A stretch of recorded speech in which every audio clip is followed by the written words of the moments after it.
గొల్లప్రోలులో పెన్షన్ల పంపిణీ కార్యక్రమంలో డిప్యూటీ సీఎం పవన్ కళ్యాణ్ మాట్లాడుతున్నారు. లైవ్ ద్వారా చూద్దాం. ప్రజలకి టీవీలో చూస్తున్న రాష్ట్ర ప్రజానీకానికి ముందుగా నా హృదయపూర్వక నమస్కారం. వేదిక పైన కాకినాడ జిల్లా కలెక్టర్ శ్రీ షాన్మోహన్ గారికి,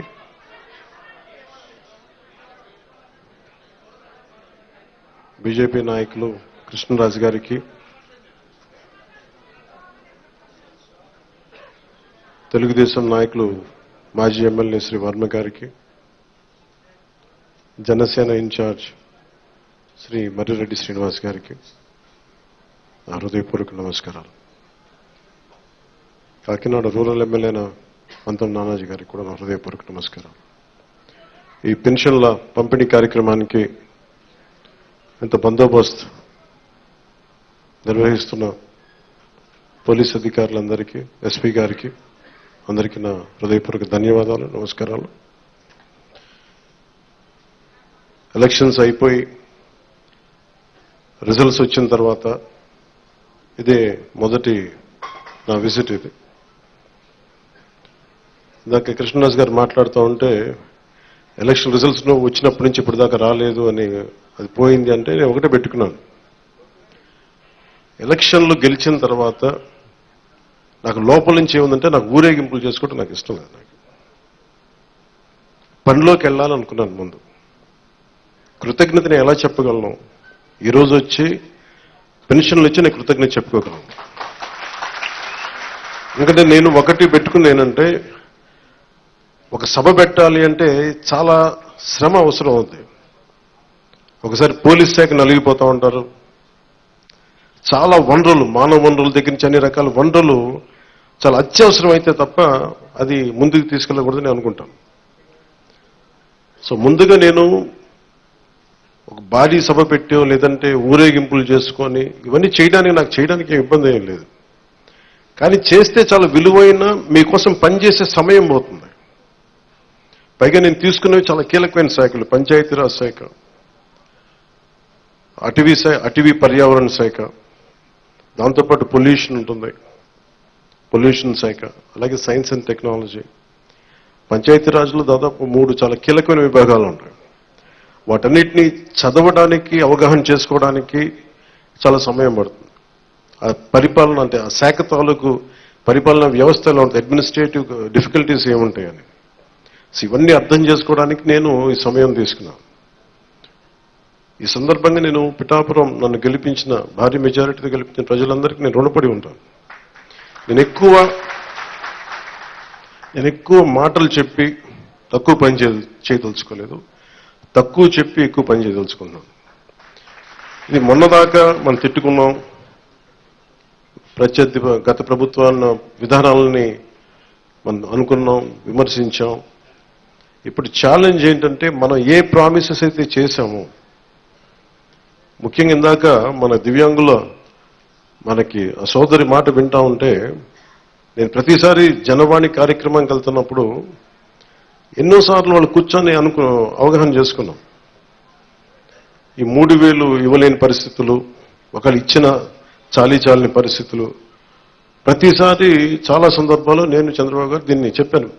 ఈ అత్యంత వెనకబడ్డ, నిర్లక్ష్యానికి గురి కాబట్టి ఎవరు ఉన్నారంటే దివ్యాంగులే ఈ మన భారతదేశ సమాజం ముందుగా మనం పెట్టుకోవాల్సింది.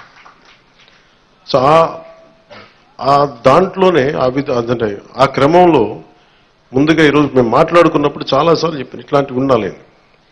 అలాగే స్కిల్ డెవలప్మెంట్, ఇలాంటి మీరు చూస్తే మొదటి పెంచిన ఈ పెన్షన్లో పెన్షన్ విధానం గత ప్రభుత్వం మాట్లాడుతున్నప్పుడు, ఇందా కృష్ణరాజు గారు మాట్లాడుతా, మేము వస్తే ఈ పెన్షన్ల విధానాన్ని రద్దు చేస్తారు, మేము దానికి కొన్ని ఇంతలు పెంచి ఇచ్చాను తప్ప తగ్గించలేదు.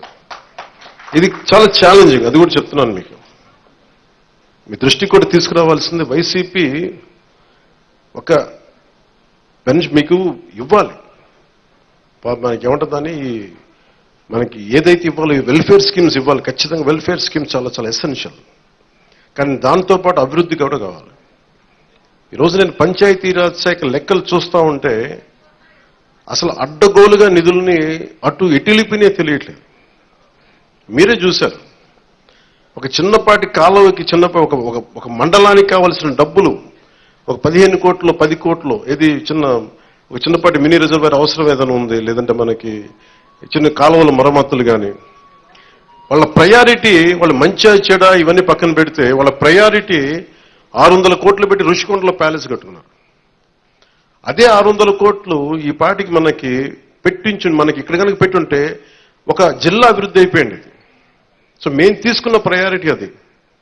హంగులకి ఆర్భాటాలకి కాకుండా నేను ఈ రోజున పంచాయతీరాజ్ వ్యవస్థ నేను నడిపే వ్యక్తిగా చెప్తున్నాను మీకు,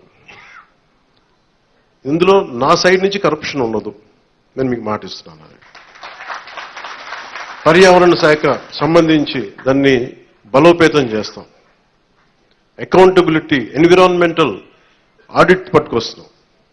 ఏ కాలుష్యం ఎందుకుంది, దానికి పారిశ్రామికవేత్తలు ఏం చేస్తారు, ఇబ్బంది పెట్టి భయపెట్టేది కాదు, కానీ వారి బాధ్యత కూడా గుర్తించేలా దానికి ఒక బలమైన ప్రయత్నం చేస్తాం.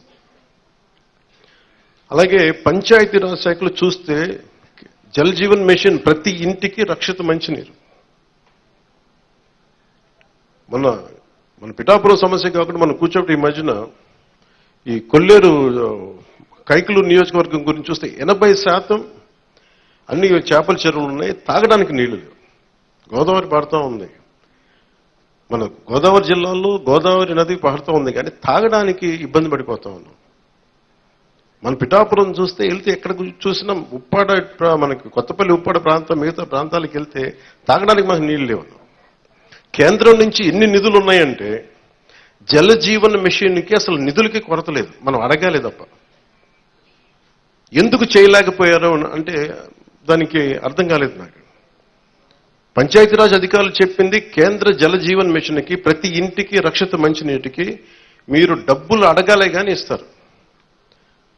ఒకసారి కొన్ని పథకాలు కేంద్రం ఇచ్చేది 70% ఉంటుంది, 90% ఉంటుంది. దీనికైతే చాలా మ్యాక్సిమం ఉంది. దీనికి నాకు ఎగ్జాక్ట్ ఫిగర్ గుర్తులేదు, 90 70 అని. అంటే మ్యాచింగ్ గ్రాంట్ ఇవ్వలేని పరిస్థితిలో ఉంది. మ్యాచింగ్ గ్రాంట్ కొన్ని చోట్ల 40 కోట్లు ఉంది, 50 కోట్లు ఉంది. 40 50 కోట్లు 200 300 కోట్లు చేస్తే మనకి కేంద్రం నుంచి 1000 కోట్లు వచ్చేస్తాయి. అంత మ్యాచింగ్ గ్రాంట్ కూడా ఇవ్వలేని పరిస్థితిలో మ్యాచింగ్ గ్రాంట్ ఇవ్వలేకపోయారు, కానీ ఋషికొండలో ఇళ్లు కట్టుకున్నారు. బూడిదలో పోసిన పన్నీరు బాధేస్తుంది. అంత విలాసవంతమైన భవనం, ఓకే వాళ్ళు అనుకున్నట్టుగా నేను వాళ్ళ ఆ వాదనకి నేను సరే అంటున్నాను, ఓకే మీరన్నట్టుగానే అది కూర్చోబెట్టి ఎవరైనా వీఐపీస్ వస్తే ఉండటానికి అంత అవసరం ప్రస్తుతం. నాకే క్యాంప్ ఆఫీస్ ఇస్తే నన్ను అడుగుతా ఉన్నారు ఏం చేయమంటారు మరమ్మతులు, ఏం చేయగలరు అలా ఉంచండి అన్నా. కొత్త ఫర్నిచర్ నేను కొనకండి, నేను తెచ్చుకుంటాను అవసరమైతే. అలాగే మన సెక్రటేరియట్ నుంచి స్టాఫ్ వచ్చారు, మీకు ఈ మధ్యన అసెంబ్లీకి వచ్చారు కదా, మీకు జీతం ఈ 3-4 రోజులు కలిపి మీకు 35,000 వస్తుంది మీకు అని సంతకాలు పెట్టే మనస్కరించాలి. నేనేమనుకున్నాను జీతం తీసుకొని పనిచేద్దాం అనుకుంటే యాక్చువల్లీ లోపలికి వెళ్ళి పంచాయతీ నిధులను చూస్తూ ఉంటే డబ్బులు లేవు. పంచాయతీ శాఖలు ఎన్ని వేల కోట్ల అప్పులు ఉన్నాయో తెలియట్లా. ఒక్కొక్క హెడ్ తవ్వే కొద్దీ, అంటే ఒక్కొక్క దానికి ఏ హెడ్ కింద ఎంత ఖర్చు అవసరం అని తవ్వే కొద్దీ అసలు అనంతంగా లోపలికి వెళ్తానే ఉంది. మాకు ఒకటే అనిపించింది, ఇవన్నీ కరెక్ట్ చేయాలి. ఇవన్నీ ఇంత అప్పుల్లో మనకి పంచాయతీరాజ్ శాఖ ఉన్నప్పుడు నాలంటూ డబ్బులు తీసుకోవటం చాలా తప్పు అనిపించింది. అందుకని వాళ్ళకి చెప్పి నేను జీతాన్ని వదిలేస్తున్నాను, నా జీతాలు ఏం వద్దు, కానీ నా దేశం కోసం మా నేల కోసం పనిచేస్తున్నాను. ఎందుకంటే ఇది పరిస్థితుల్లో మేము ఇచ్చే పరిస్థితుల్లో ఉండాలి మనందరం. అలాగే ప్రతి గవర్నమెంట్ ఉద్యోగులకు సంబంధించి కానీ, పోలీస్ శాఖకు సంబంధించి కానీ, వాళ్ళు టీఏలు డిఏలు రిక్రూట్మెంట్ ఇవన్నీ చాలా కష్టసాధ్యమైన సమస్యలు. ఇవన్నీ చెయ్యాలి, యాక్చువల్ బాధ్యత ప్రభుత్వాలకి. నేను ఈ రోజున ప్రభుత్వంలో భాగస్వామిగా చెప్తున్నాను, నేను అద్భుతాలు చేస్తాం అని చెప్పట్లేదు, కానీ మీకు జవాబుదారీతనం ప్రభుత్వం ఉన్నది ఉన్నట్టుగా చెప్తాం. ఈ రోజున చేయగలిగేది చేసి చూపించాం. ఈ రోజున రాగానే మొదటి సంతకం గౌరవ ముఖ్యమంత్రి శ్రీ చంద్రబాబు గారు పెట్టింది ఇది. మేము అనుకున్న స్కిల్ సెన్సెస్ నేను ముందు ఇనిషియేట్ చేశాను. ఇక్కడ వారాహి సభలో చెప్పాను, స్కిల్ డెవలప్మెంట్ జరగాలి. ఒక యువతలో ఎంత ప్రతిభ ఉందో తెలియదు మనకి, వారి ప్రతిభను వెలికి తీయాలి, వారి సమర్థతను